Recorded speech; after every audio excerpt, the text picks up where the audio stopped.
O Oda é um cínico. Ele... espero que ninguém morra. Revelado o real poder de Akuma... De Kuma, não de Akuma no Mi. De Kuma e a origem de Weevil. Finalmente explicada. One Piece 1072. Edward Weevil sempre foi uma grande sombra de mistério. Qual o propósito do auto-intitulado filho de Edward Newgate, o Barba Branca? Finalmente parece que temos uma explicação para isso e mais ainda, como os poderes de Kuma funcionam e o segredo por trás das suas escolhas. Em uma das maiores reviravoltas de todo One Piece, descobrimos o peso da alma. E isto se conecta a tudo. Quer saber mais sobre esses mistérios? Então se liga, eu vou falar nisso agora.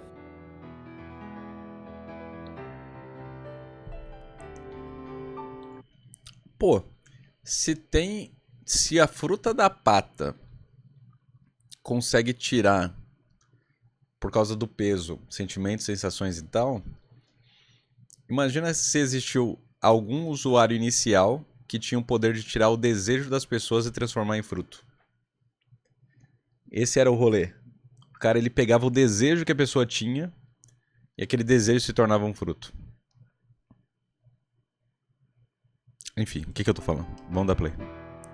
Fala galera, eu vou Drufuzari com mais um vídeo pra vocês. Como é que vocês estão? Vocês estão bem, né? Melhor capítulo da história de One Piece. Eu tenho certeza que você vai terminar esse vídeo concordando comigo, porque esse capítulo tem tanta conexão, tem tanta explicação. Eu não vi o episódio novo ainda, mano. Tem mais mistério, né? Dá mais mistérios do que entrega a resposta. Mas, sem dúvidas, um dos melhores capítulos que eu li, porque minha mente tá fervilhando. Eu vou até reler depois esse capítulo novamente. Mas se você é novo no canal, aproveita para se inscrever aí se você gostar desse vídeo. Agora se você... Isso daqui é uma das coisas que eu vou fazer quando a gente terminar de ver em live. Eu vou ler em off. Eu vou reler alguns capítulos aí. Muito bom, cara. Eu acho que eu vou ler o One Piece do início, o mangá. Se já é da pior geração, já sabe o que fazer, né? Dispara aquele likezão e agora com vocês todos sobre os segredos de One Piece 1072.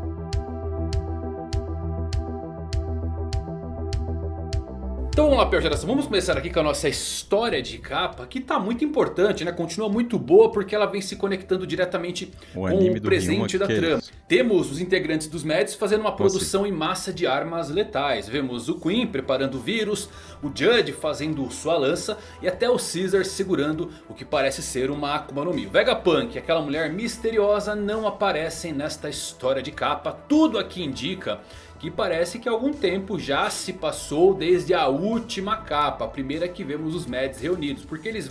Recomendo ler Dressrosa no mangá, é bem melhor que no anime, não tem aquela enrolação. Porra, foda. Tem outras roupas, o Queen já tá um pouquinho mais gordinho. E a grande importância dessa cena é que temos o início dos projetos de cada um desses três. Coisas que vimos recentemente na história. O Judge usa essa mesma lança nos dias atuais. O Queen aprimorou mais e mais os seus vírus e o Caesar criou as Smiles. Detalhe que essa fruta que o Caesar está segurando aqui, ela é bem preta, mas não é uma Akuma no Mi porque não tem as clássicas espirais. Então pode ser um projeto inicial do que viraria as Smiles. O interessante de saber sobre os Mads é a sua linha temporal em que essas coisas vêm acontecendo. Porque o incidente de God Valley foi há 38 anos atrás e o Kaido escapou de Punk Hazard e criou a sua própria equipe há 33 anos. Então, supondo que o Queen seja um dos primeiros a se juntar ao Kaido por conta da sua posição como uma calamidade, isto significa que os Mads têm trabalhado juntos em um intervalo entre 38 e 33 anos. E isso nos dá muitas dicas preciosas. Claro que eu pensei nisso no momento que eu li. O Weevil, claro, tem 35 anos, mas já vamos falar dessa fera mais à frente. Porém, outro personagem que se encaixa muito bem nessa linha temporal que eu estava pensando é o Franky, que tem 36 anos. Mas a sua conexão com os Mads só vai acontecer muito mais à frente na linha temporal. Mais precisamente há 10 anos atrás, quando o Tom San é condenado. E o Franky ainda é chamado de Cut Flan. E nesse ponto ele é dado como morto ao tentar parar o trem que levava ao seu mestre. Enquanto ele boiava no mar todo ferido, ele acaba encontrando um navio abandonado que curiosamente é muito semelhante ao navio dos Mads. E foi a partir daqui que o Franky começou a fazer os seus implantes cibernéticos. Ou seja, Pode ser que o Frank basicamente já estava usando tecnologia abandonada dos Mads, se esse for mesmo o seu navio. Isso está muito alinhado com o Frank, porque o Frank quase morrendo pousa em um navio dos Mads abandonado. E não por acaso, após isso, o Kuma enviou o Frank para 16 mandou R$2. Silva viu que o Voice lançou um vídeo Não vi, da mano. festa da Akatsuki. Tá legal? Eu tenho que ver, né, cara? Eu tenho que ver real esse vídeo aí. Depois eu e a Lari a gente vai assistir pra postar no canal. laboratório de Pior ciências que eu não vi. abandonado também do Dr. Vegapunk lá no Timeskip. Eu acho muito legal essas conexões. eu Já vou o nosso postar o react, capítulo sim. começa com uma narração do diário de Vegapunk durante o período dos Mads. Temos uma fala curiosa de Vegapunk contando que mesmo que o mundo não o aceite, ele a vê como um ser humano real. Vegapunk diz que esse experimento é o primeiro passo para encontrar a paz. E qual a entrelinha nessa cena aqui, meus amigos? Quem aparece logo após todas essas falas? Sim, a Bonnie. Tem uma importância maior na Bonnie do que apenas resgatar o Kuma. Eu também já vou adicionar um pouco mais de pensamento sobre isso. Mas por enquanto, vemos que a Bonnie se transforma em criança e finge chorar para conseguir ganhar a simpatia, a atenção do Vegapunk e o atrair. E quando o Vegapunk chega bem perto da Bonnie, ela se transforma novamente. Só que agora em uma versão adulta, bem poderosa, utilizando um golpe chamado Distorção do Futuro, onde parece que esses poderes da Bonnie podem fazê-la se transformar em diferentes variações do seu próprio futuro. Eu acho isso genial. É até comprovado que ela pode fazer isso quando vemos o que ela fez com o Luffy, o transformando na sua versão onde um futuro deu completamente errado. Então a Bonnie acaba arrancando as idades do Dr. Vegapunk na forma de joias brilhantes. E ela então transforma o Dr. Vegapunk em uma criança, quase um bebê. Temos uma revelação maravilhosa aqui também sobre os poderes da Bonnie, porque desde Shabold sempre nos perguntamos sobre a potência desses poderes da Bonnie, se tinham realmente uma duração infinita ou não, era limitado. Eu sempre achei que fosse limitado, porque senão ela poderia criar imortais. Mas agora confirma que seus poderes, sim, tem um tempo limite em humanos. E isso enterra várias teorias, como ser por isso que o governo mundial queria a Bonnie, para usar os seus poderes no Gorosei para torná-los sempre jovens, mas isso não funciona. E o Vegapunk diz que não pode contar a Bonnie o motivo pelo qual transformou o Kuma no que ele é hoje, porque esse motivo vai causar uma grande dor na Bonnie. E é por isso que o Vegapunk até prometeu ao Kuma, seu grande amigo, que nunca contaria a verdade para ela. Que a decisão inclusive de perder a consciência do Kuma foi dele mesmo, e isto causa dor no Vegapunk até os dias atuais. A Bonnie se recusa a acreditar que o seu pai... É muito doido que a gente tá vendo, lendo o capítulo 1072 e o Oda tá colocando... colocando mistério na obra, tá ligado? Deixaria para morrer. Ao mesmo tempo, também podemos ver o que está acontecendo lá no Porto Vermelho. O Kuma está tentando escalar a Red Line, mas acaba sendo abatido em uma cena pra lá de triste pelos fuzileiros navais. O Kuma... Que horas começa a live amanhã? Amanhã vai começar às 5 da tarde, se Deus quiser, amém. Amanhã vai ser no horário normal, tá? Está copiando o mesmo movimento que aquele antigo robô fez. Já a Bonnie se vira e vê uma sala com uma pata de urso na porta, a qual o Vegapunk jura... ele jura que não tem nada a ver com o Kuma, aquela patinha desenhada ali. E aqui vemos mais da extensão dos poderes da Bonnie, que destrói a fechadura, envelhecendo ela e mostrando que essas habilidades são muito semelhantes às da Shinobu lá do país de Wano. Então o flashback de Vegapunk e Kuma se inicia com diversas revelações. Vegapunk diz ao Kuma que um certo cientista do West Blue acabou descobrindo que os humanos pesam 21 gramas a menos depois que eles morrem. Então 21 gramas é o peso da alma humana. Além dessa revelação incrível, que inclusive no nosso mundo aqui tem estudos também sobre o peso da alma humana. A outra revelação que eu gostei é que todos esses anos eu pensei que aquelas orelhas faziam parte do chapéu do Kuma. Eu adoro os designs dos personagens do Oda. Eu não sei se essas orelhas têm a ver com a sua raça misteriosa ou se é somente como ele penteia o seu cabelo. Agora, o peso da alma. Quem é o cientista que contou isso ao Dr. Vegapunk? Quase com certeza, olha só, mais conexões surgindo. foi o Dr. Hogback, porque ele é um cientista lá do West Blue. Honestamente, eu não ficaria surpreso se ele tivesse algum tipo de conexão passageira com os Mads e com o quão insano eles parecem ser. Além disso, o Dr. Hogback basicamente trabalha apenas com cadáveres, então ele deve ter tudo isso documentado. Lembrem que Dr. Hogback e o Moria inclusive pegaram o cadáver do Capitão John. Cara, eu gosto demais de Thriller Bark. Puta que pariu. Respeito quem não curte, mas eu curto pra caralho esse climinha de terrorzinho que teve no arco. Bom demais, velho. Que fazia Nossa, só de lembrar eu sinto saudade. Tô falando sério. Porra, gosto demais. parte dos Piratas Rocks. O Vegapunk também acaba explicando mais das habilidades da Nikyu Nikyu no Mi, a fruta da patinha do Kuma. Ele diz que o poder do Kuma transforma coisas intangíveis em algo tangível. Um exemplo simples, o Kuma pode transformar a dor, transformando os sinais nervosos em energia tangível que ele pode expulsar de um corpo. Então, por extensão, Kuma também deve ser capaz de fazer o mesmo com a imaginação, com os pensamentos ou mesmo com as memórias. E uau, temos muitas explicações aqui. A cena do Zoro recebendo a dor do Luffy é certamente a que deve vir na sua mente agora, mas não só isso. Eu creio que seja por conta desse poder do Kuma que ele sabia onde enviar cada um dos chapéus de palha durante o time skip, captando. Mano, essa daqui é uma das cenas mais emblemáticas pro personagem Zoro, né, velho? Porque é o que eu tava trocando ideia até com... O Zoro é um personagem muito difícil de você escrever, ver mudança, escrever ele, porque ele é um personagem muito intimista, né? Ele é um personagem que ele não é extravagante, ele não fala muito. Então, cara, ele é muito na dele, assim. Nesses detalhes e nas ações dele que a gente vai vendo qual o real valor que ele dá pras coisas. Isso é muito maneiro. Tipo, é uma cena, porra, impactante demais. Quantas cenas impactantes. É muito legal. Sisokai, obrigado pelos 1 ano. Caraca, tamo junto, mano. Mas não só isso. Mas não aconteceu nada. Foda demais, né? Eu creio que seja por conta desse poder do Kuma que ele sabia onde enviar cada um dos chapéus de palha durante o time skip. Seria o Zoro o personagem da tripulação que mais sofreu pelo Luffy?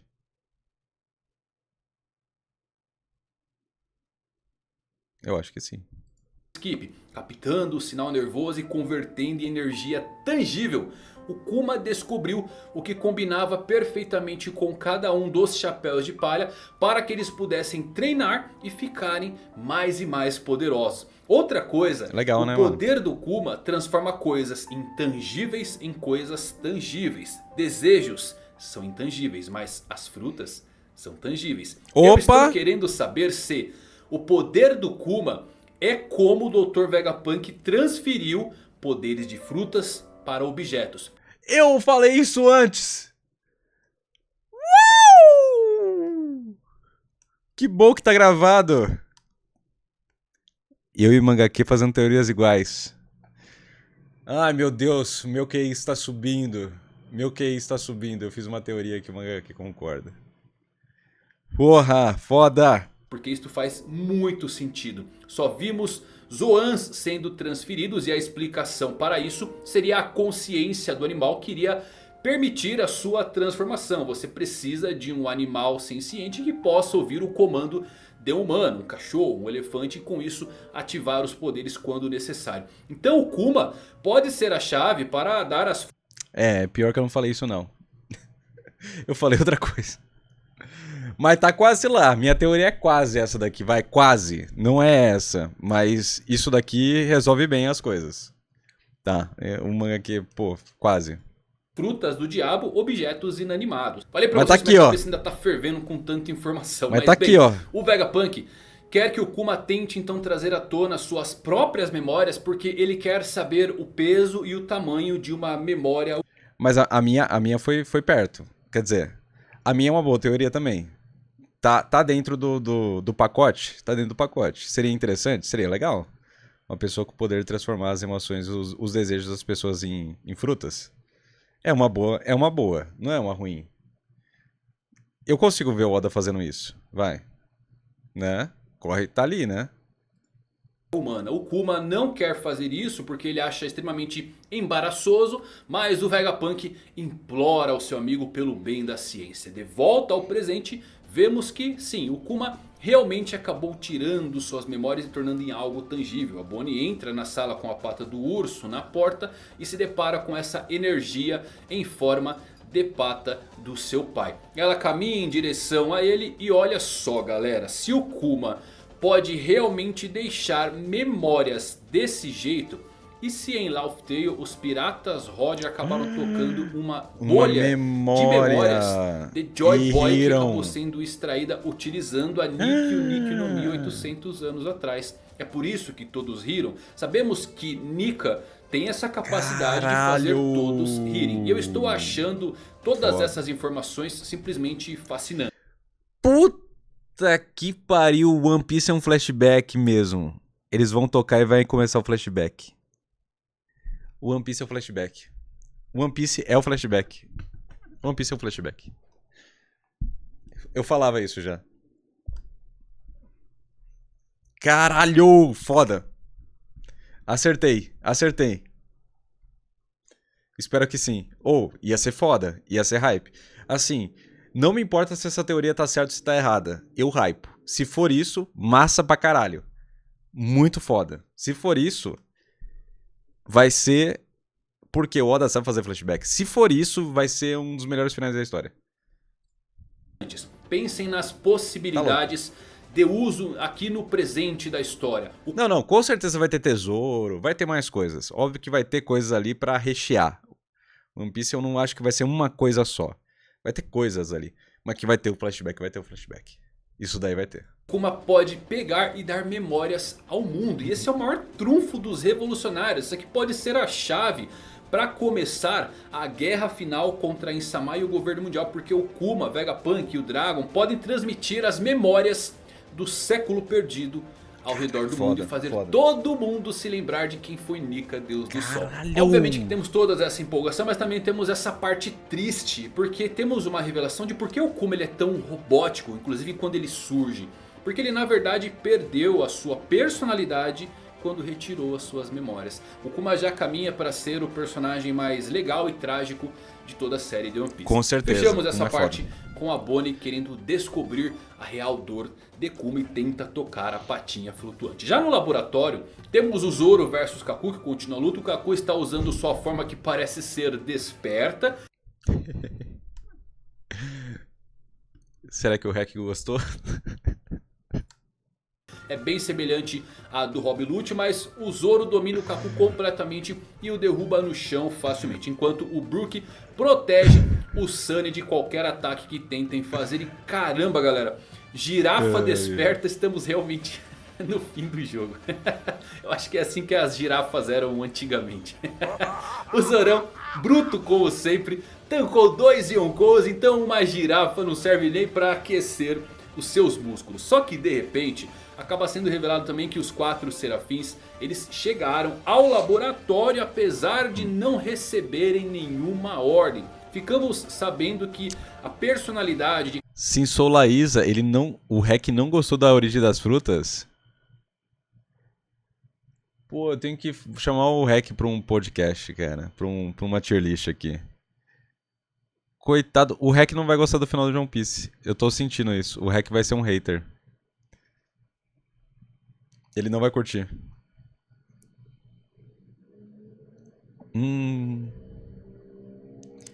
Cada um desses serafins permite que eles reajam e tomem decisões por conta própria. O Hack tá preso num pré-time skin.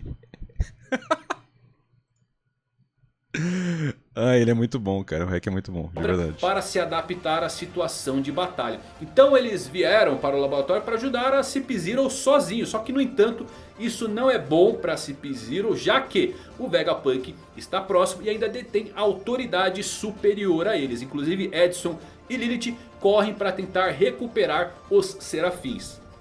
O Sanji e o Frank vão ajudar o Zoro e o Brook. E olha só galera, é a segunda vez que vemos essa cadeia de comando dos Serafins sendo apresentada em um período tão curto de tempo. Eu acho que o Oda ele quer preparar algum terreno para alguma coisa. Quem sabe um dos Goroseis, que é o topo de comando, apareça nessa ilha aqui e tome o comando dos Serafins. Seria algo bem reviravolta. Bom, o Lute ordena que o Serafim destrua o laboratório antes que Vegapunk possa aparecer. E então os 4 Serafins começam a destruir o edifício juntos. No entanto, de repente, o pescoço de Kaku acaba sendo mordido por alguém e o Kaku acaba adormecendo. Descobrimos que quem mordeu o Kaku é ninguém menos que Stussy, que agora tem asas e presas de vampiro. Sua verdadeira identidade acaba sendo revelada. Stussy é um clone de Miss Buckingham Stussy, um dos membros dos lendários piratas Rocks. Stussy é o primeiro clone humano bem sucedido criado pelos Mads. E ela acabou de fazer Kaku dormir e agora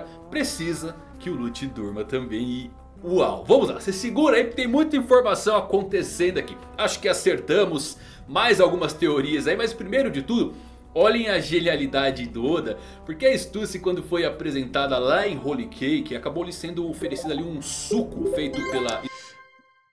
Pô, seu nome é bem complicado, cara. Obrigado pelo sub, meu querido. Smurf. Qual era o suco que a Stussy tomou? Suco de girafa. Isso é muito louco, né galera? Mas não só isso, Oda é um homem tão selvagem. Mentira, mentira.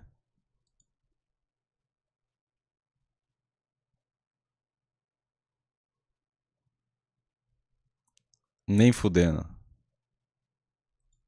Qual era o suco que a Stussy tomou? Suco de girafa. Isso é muito louco, né galera? Mas não só isso, Oda é um homem tão selvagem que ele apresenta Stussy como a rainha do distrito do prazer lá em Holy Cake. E logo na sequência um plot twist. Ela é na verdade uma agente da Cip Zero. E agora, todo esse tempo depois, ela é revelada como um clone vampiro de um ex-membro dos Piratas Rocks. Essas reviravoltas são uma das muitas razões porque One Piece é especial pra mim e é a série insuperável do momento. Qual fruta aqui de Stussy você se pergunta? Considerando que os... Do momento não. Dos momentos. Tem frutas de animais normais e simples como o lobo, o leopardo, a girafa. Deve muito bem ser a Bato-Batonomi, a fruta do morcego. Agora se for algo mítico, pode quem sabe ser a fruta da Sucubus. Acho que seria bem legal, mas eu estou mais inclinado aqui para ser a fruta mais simples do morcego. Mas bem, a Stussy realmente parece ser uma agente tripla, porque o Kaku, ele deveria ser o sermão de armas. E logo no início aqui do arco de Egghead, ela já deixou ele voar de cara em um dos feixes de laser do Dr. Vegapunk. Eu acho que ela estava bem ciente de antemão desse sistema de segurança. E como uma agente tripla ligada ao submundo do crime, é possível que ela já estava planejando e sabotando muitas coisas há muito tempo. Porque lembrem, foi ela que assassinou o Lufeld, que estava lá na festa do chá da Big Mom enquanto ninguém estava assistindo. E o Lufeld é aquele que patrocinou os Mads no passado. Por fim, a Stussy, que é um clone de Miss Buckingham Stussy. Confesso que Stussy sendo um clone realmente foi inesperado pra mim. Seria aí Miss Buckingham a Miss Baquin, mãe do Evil? Com certeza, né galera? Tem que ser, né? Lembram que a velha Higurashi lá do país de Wano, aquela bruxa, ela tinha o poder de se transformar com a Akuma no Mi, que pertence hoje ao Bon Clay. Literalmente se transformou em alguém que conhecemos muito bem, que se parece com Chique, o leão dourado jovem. E também em uma bela mulher que se parecia muito com a Miss Baquin no passado, já que ela foi insinuada como sendo membro dos Piratas A idade Rocks, chega. quando o Marco revelou que a Baquin estava no mesmo navio que o Barba Branca cerca de 40 anos atrás. Com Baquin sendo confirmada como uma das Piratas Rocks, há realmente uma chance de que o Evil, sim, seja o verdadeiro filho do Barba Branca. Pelo menos em partes. Eu estou bem inclinado que ele é o primeiro Serafim. A primeira tentativa de um Serafim, como eu já vinha dizendo para vocês. Porque se ela é a mulher mostrada na última capa junto dos Mads, o Evil pode ser um clone confuso do Barba Branca, algo que não deu certo. Lembrem que a Stussy é o primeiro clone perfeito. O Evil pode ser o clone com defeito. E com isso Como o Weevil assim, poderia realmente cara? ser um protótipo de Serafim do Barba Branca, ou simplesmente uma tentativa inicial de clonar em perfeição, mas que não deu nada certo. Temos aquela icônica fala do Kizaru que acaba comparando o Weevil com a força do jovem Edward Newgate, que não dá para descartar. E é um passo à frente a ideia de que o filho biológico aqui do Barba Branca está realmente caçando seus filhos adotivos.